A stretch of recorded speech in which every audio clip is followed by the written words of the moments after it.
This show has been made possible with the continued support of the 7 Stars Partners.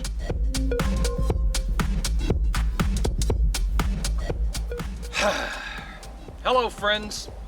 So happy to have you back with us this week. You know, on our last program, it was sunny, warm, blue skies. I was in a short sleeve shirt. And now this week, we've got gray and rain and cold. And I'm wearing a damn jacket. I shouldn't even be talking about it, obviously. It's making me a bit emotional.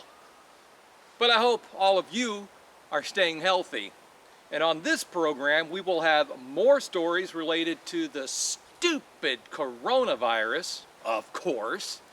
But those will come in the second half. Up first, some actual news from the United Kingdom, where the Parliamentary All-Party Betting and Gaming Group, also known as the APCW, or APCW for short, well, they have been tasked with reviewing the country's Gambling Act to see if it needs to be modernized.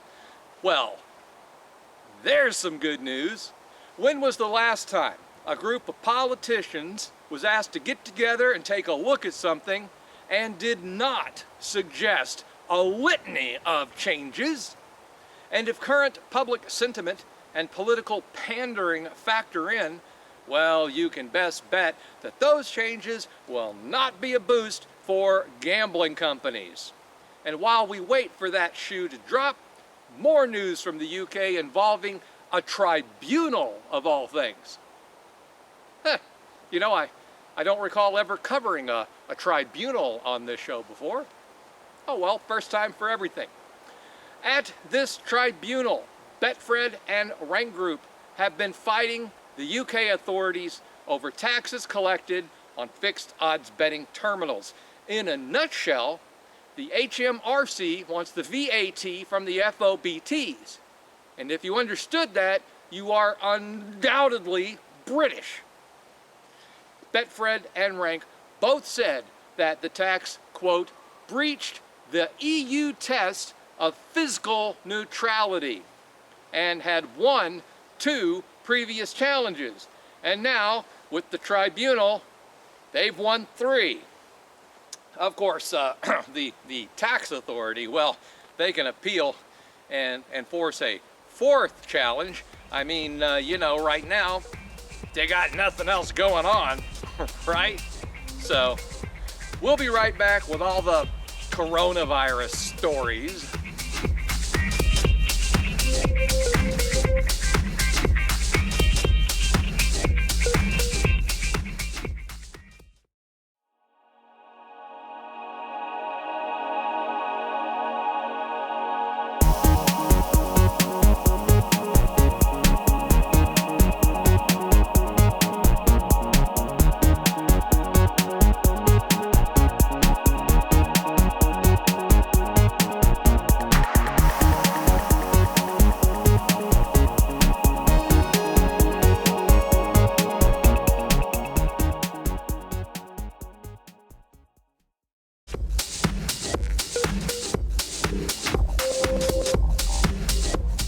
Before we discuss coronavirus, also known as POS-19, I wanted to share a new promotion that affiliates like you could be running on your websites from APCW member Intertops for their new Diamond Fiesta slot, a Mexican-themed game just in time for Cinco de Mayo.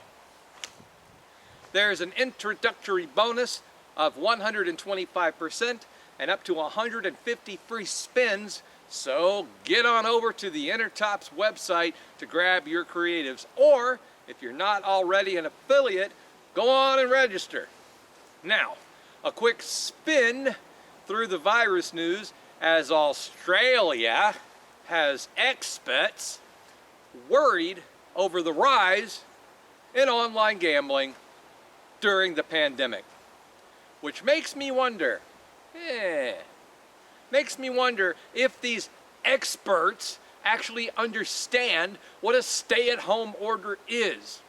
I'm guessing, and hear me out here, that there may also be a rise in pay-per-view movies ordered, and eventually the pregnancy rate.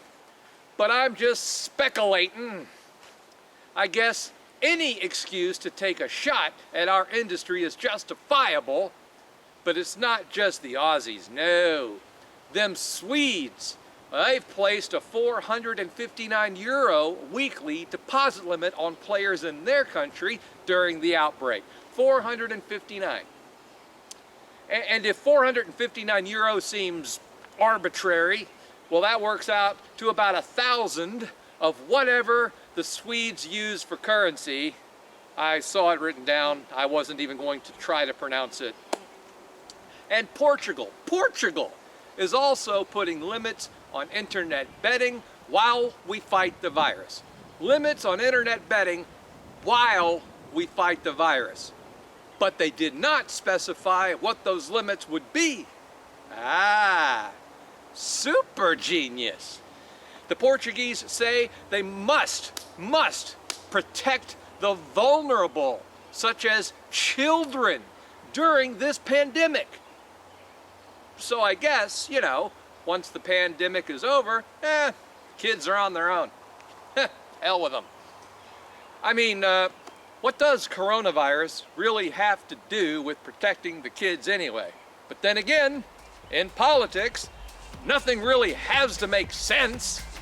So, I guess I've earned my dinner for this week, and God willing, I'll come back and do it again next week. The only way I can afford to eat. Yeah.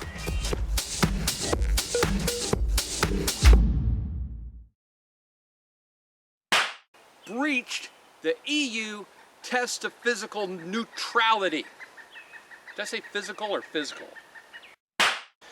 In this tribunal, the Portuguese say they must protect. They gotta protect the vulnerable, Todd. You idiot.